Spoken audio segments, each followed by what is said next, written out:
Professor, I learned binary uses only n1 quint, but what is octal? Great question, Benny. Today we'll learn decimal to octal conversion. Let's convert 8 to divert 83. Octal uses digits divided by 8.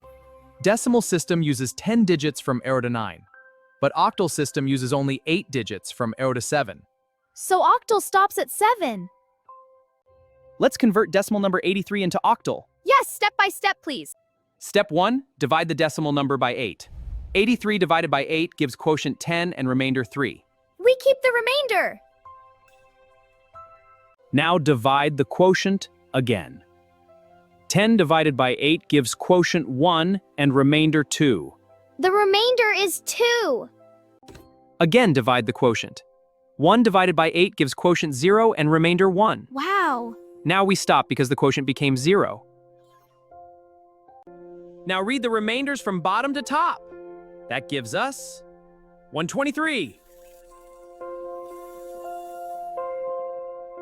So decimal 83 becomes octal 123. Exactly! That's decimal to octal conversion. Octal numbers were widely used in early computer systems to simplify binary representation. So octal helps make binary easier to read. Just divide by 8, note the remainders, and read from bottom to top. Learning octal is actually fun. See you in the next lesson.